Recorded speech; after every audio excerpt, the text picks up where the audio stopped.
Hey, what's up, guys? Chris Factory Forge coming to you with a Facebook Live. I've got a couple points I want to make to you guys out there in the group fitness space. You're running your program, it's your passion, it's the thing that you want to make a full-time career out of.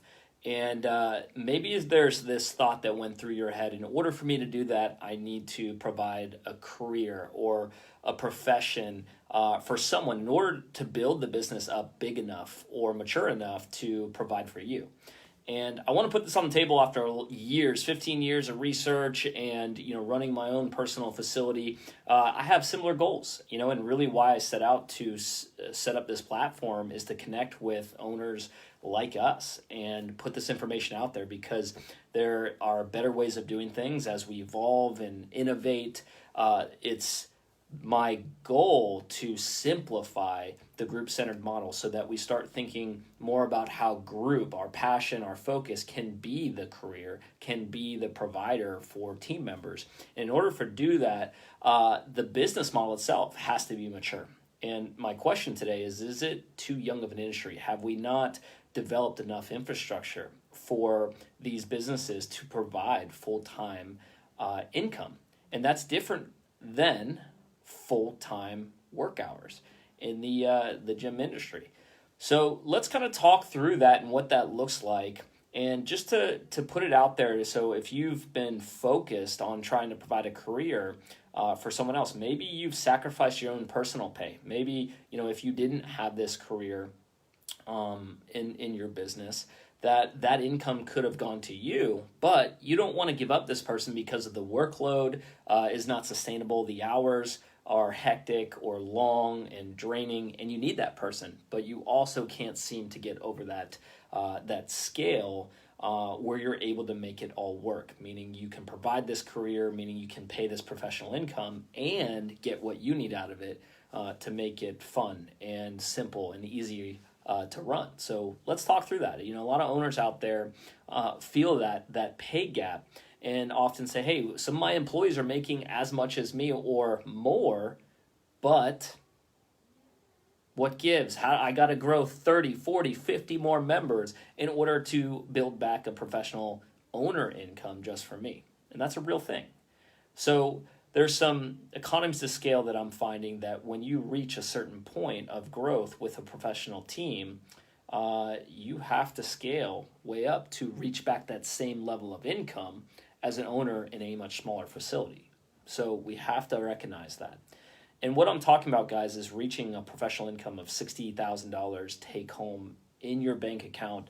If we really compare that, with taxes, that's $70,000+. That's very comparable to your friends, your college education, what you see around.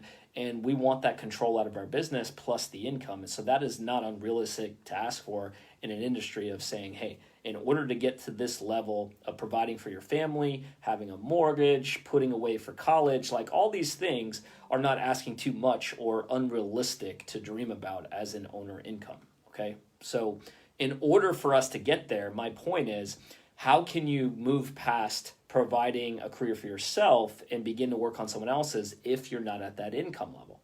So we have to scale it back and say, hey, what are the things that I need to do in order to get the industry as an owner-operator making that, and then building the profit margins into a level that account for the risk, account for all the things that you have to work on and keep sustainable as a business owner before you can actually start looking at that. My battery was drained. Before you can look after someone else's career. So if you don't have the oxygen mask on yourself and taking care of your own income, your own paycheck being consistent, how can you really worry about someone else? It's not going to be sustainable. You're going to end up feeling cash poor or feeling always in this state of survival. So that's why I say this question of providing careers, we can't address that if the business itself is not providing a career for yourself, okay, as an owner. I see these things, giving up pay for employees making more money than the owners, having better lifestyles or schedules. There's overfilled classes or underfilled classes, multiple classes with just 2s, 3s, 4s, these shifts throughout midday, mid-morning that employees work, but there's no real net income or ROI for the business that's left over for profit. So a lot of these things you have to get to a place, in my opinion, to ask the question, is it worth it? Is that model working of providing, say, a professional career, professional income, if the net benefit to the owner who's carrying all the risk, is it worth it? Okay, so we need to start posing a couple questions. Here are my questions for you guys to think about. What actually drives owner pay? Okay, what impacts your owner pay to get to that professional income before you can start thinking about providing someone else with the next career? Okay, and that still poses the question, if you're thinking in the old model of providing high volume classes or classes that don't fit within a good work-life balance, is it needed? Is the ROI really there if it's costing you more than what you're bringing in? Okay, and my point here is you have to ask these questions to yourself, because at some point you're either going to get burned out or you're going to realize it's not worth it. It's not working, right? So here's what we've found. These two questions. The first one, what drives owner pay? The first is going to be your role in the business. What things are you doing on an ongoing, regular basis that are going to fulfill your employee role? Because remember, you're an employee and the owner entitled to distributions or shares, okay? So what role can you do that's sustainable, that is able to have impact, that is able to drive the company at a level that you can have a margin, that you can feel like it's a livable lifestyle, you got time for family, you're off at, times when you want to eat dinner, that you don't work every single weekend. Like, that's a real question that people are struggling with. And this 24/7 hustle is killing the industry. It's not sustainable. And, there was a point in my career where none of this was worth it if I was going to continue down this path of high volume or multiple programs. And it's really honestly why I didn't start the gym. It was I wanted a group-centered program. I wanted to focus on people that were looking for a better lifestyle, that had the issues that I had the knowledge to solve. And it's easy for you to balloon and grow outside of that desire of why you started your business, and start adding staff or start adding programs or start even adding class times that don't fit into a lifestyle that is conducive for sustainability or energy or getting to a place where you love your career long term, right? How many of you guys out there have done the hustle of opening the gym and then closing it 14 hours later only to get back up and do it all over again the next day? And that's a real thing, but that cannot last for years and years if we're talking about growing the industry and getting to a place where this is a sustainable career, that these gyms are sellable, that they're an asset, that they can actually be transferred for more than just the equipment value. So this is the number one issue as we look forward, in my opinion, building the owner up to a consistent paycheck, a consistent profit margin. Then we can begin to think about full-time careers. And remember, we're focused on group-centered programs. I'm not talking about adding all these stacking revenue streams that end up, in my opinion, covering, say, a paycheck for someone, but you're not factoring in management time. You're not factoring turnover of employees, all the time, the energy, the effort. There's not data to show a large-scale industry volume that I've seen where owners end up saying, yep, this was a great decision for me to add all this staff, add all these multiple programs, add all of this stress for the net margin, okay? And we have to start thinking about net margin beyond just money. It's got to be factored in. Is it worth it? The time, the energy, the effort. Otherwise, you're going to get out of the industry. Otherwise, you're going to sell. Otherwise, you're going to say, I'm going to go get a different job. I'm going to go online. If we're going to fire up the group-centered model to be the core program, we got to get serious about this, guys, and that begins to focus on you first. Okay, that's not selfish. You're the driver. You're the one keeping and carrying the risk. So the role is important is what I'm saying. You've got to focus on what are the tasks, the to-dos that are sustainable, that I'm an expert in, and I can really focus on that. The other is really just making sure that your income, professional income, is consistent. So, what is your role, the things that you're doing and driving? And two, we have to protect your income. You can't take away from your paycheck to all of a sudden scale and bring someone new into the business if that means there's less for you, because this is the whole point, is to provide a professional career and then build the business up. That has to come from profit. Okay, it can't steal from the business driver in order to get there. And so many people make that mistake, and they end up growing their team and their payroll, and it is defeating the purpose, in my opinion. So when we get to the second issue here, okay, the first was what drives the owner pay, what roles and tasks, and then you protecting your income. All right, if you give it up, you will find yourself resenting your employees. You'll find yourself saying, what is the real ROI? Where's the productivity? It happens, guys. We see it. All right. What's getting in the way of growth? Okay. What's getting in the way of scaling up for a lot of the gyms that I see in our industry? Okay. The first is going to be really considering how much space is too much space. One of the biggest expenses that you have is your rent. Okay. Yet, when you do the math and you say, hey, what is an optimal class size for group training? I will say that what we do is considered small group training. Because of the complexity, because of the coaching instruction and keeping people safe, that number is probably going to focus right around 15 people. Okay? And with 15 people, we're able to analyze how much square footage we need per client on that floor, plus the equipment, and we're going to get to about 2,000 to 3,000 square feet. Anything beyond that, you start really getting to a place where you're saying, is that space being utilized or optimized? Is it being used downtime? Is there another way to bring more income in? Well, that's when you start getting into starting new programs, needing more staff to run that facility during those times, having multiple classes at the same time. It's going to all booster up the cost of operations, which then takes a hit on your potential income, the ease of running the facility. So my piece to you guys is to challenge the thinking of how much space do we actually need to run a group-centered program, okay?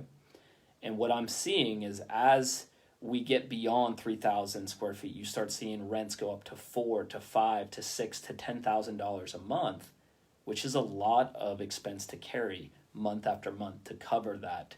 And that ends up really impacting the net income or the ability to take a consistent paycheck from the owner. So that is one of the things that we need to approach as an industry, as a mindset of running a group-centered program, is how much space is too much space. Okay, what are we capable of inside a 15-person class in terms of value and are charging our worth? Okay, especially if we reverse the numbers based on the math like we do. Okay, so I challenge you guys to think about how much space is too much space. And I believe it's right around 3,000 square feet, no more than, that we need to run a 15-person class. Okay, major expenses, recurring expenses. It gets expensive. All right, the other thing is the rate of those spaces as you get more growth, okay, and you focus on the volume model, you start to realize that more classes means more members means more coaches and members starts to expand your schedule. Then all of a sudden you need more space, and it's a compounding effect. And you never feel like you're really getting ahead because you're constantly expanding the budget. So we have to shrink that down, and we start looking at, okay, when I add these team members that are quote unquote full-time, okay, what's the real ROI?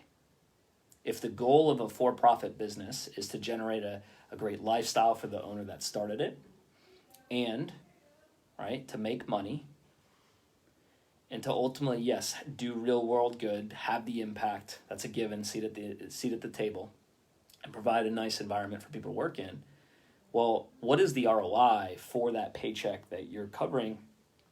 $35,000, $40,000, $50,000 I hear in employees. What's the ROI? And it's common for me to hear that owners feel that they can't put an actual value or an ROI of this person's costing $3,000, $4,000 a month, they're bringing X in return. And because there's some inefficiencies in how these businesses are run. And what I mean by that, the focus moving forward, regardless of size, regardless of budgets, largely is in client acquisition, in my opinion. Is that machine needs to be flushed out in our industry so that we get comfortable attracting group-centered clients, people that are really focused on the things that we do best that no one else can provide. And it's very clear to us here at Forge what those things are, because we're commanding rates starting at the $1,000 level for initial members coming in. And we're seeing with complete confidence and clarity that there's people out there that need help. There's people that respect and will pay that because they can't find a solution elsewhere. And they're consistently coming back and referring at those rates because they recognize there's nothing else out there.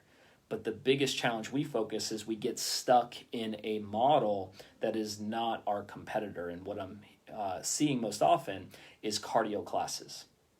Okay?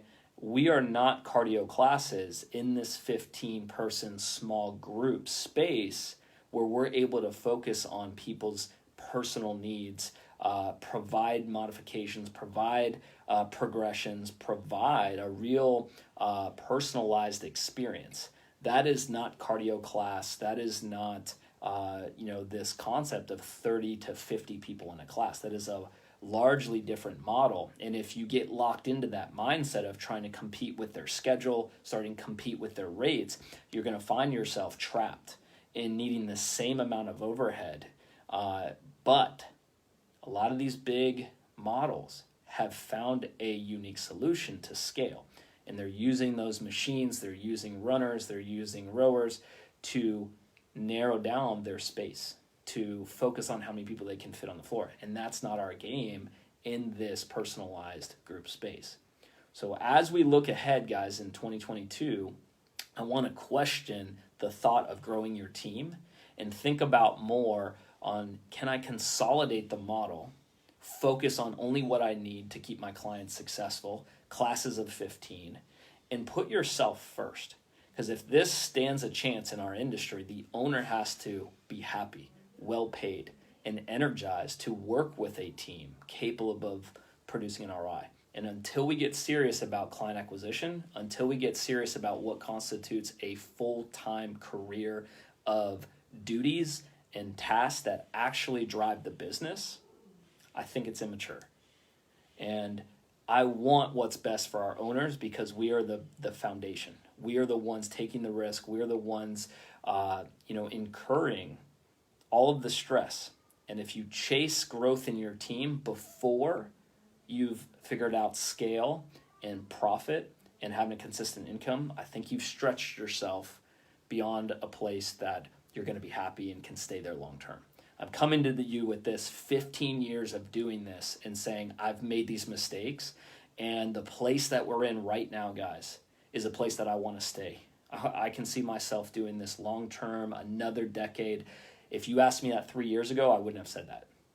And it's because of this hard lesson learned that we got too fluffy. We got too ambitious on welcoming in non-ideal clients, which then produced a model that was high operating costs, high volume.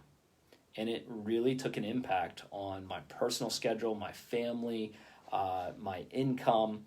And what this clarity comes after looking at thousands of text messages, thousands of calls with our clients, with prospects, it is very clear to me how different we are from our competitors. So we need to focus on that this year and really get serious about what it's going to take to go after those types of clients.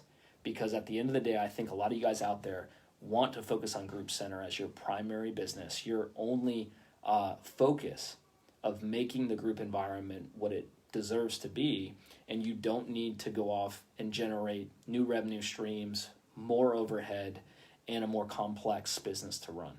when we can really get the business to a point where your core revenue is covering all the cost of operations plus your payroll plus your profit, I think that's when we're ready to start talking about full-time careers in the group space. Otherwise, in the meantime, what I'm seeing is you're going to offer up potentially a part-time salary with maybe commission, because otherwise you can't afford it. Otherwise, I'm finding the industry is not taking care of the owner and creating sustainable long-term careers. So let's flip that oxygen mask, put it on yourself and say, hey, for the next year, for the next several years, we're saying, hey, we have to be able to look at this as a personal and professional career before we can start saying, hey, I'm going to provide it for someone else. Because if you're not happy, if you're not able to generate the income in order to pay for kids' school, think about savings, emergency fund, comfortable every single month paying your bills, like, what are we doing, guys? We got to wake up and start really looking at this career so that we can build a platform to create a sellable business, to create an asset to turn over, to have someone walk in as an apprentice and say, I want to do that, because that's not happening long term for us. So I'm excited to have this topic on the table, guys. I'm excited to solve this with and for our industry. And I truly believe we're making leaps and bounds using this model that we have. So if you want professional income, if you want profit on a recurring basis, you need to consider a group-centered model, charging the right rates, focusing on a lean budget, and one that allows you to really focus on what matters most. And to me, it's getting us as owners straight first, getting the model that works for our lifestyle, and then we can begin the conversation of what happens on a professional coach. In the meantime, stick with your AMs and your PM shifts, stick with your part-time coaches. It's going to be a great career for them. It's going to be an amazing experience for you to work with people that are passionate and that they will give you everything they got. So hit me up on message, guys. Let me know your thoughts in the comments, and we'll chat soon. See ya.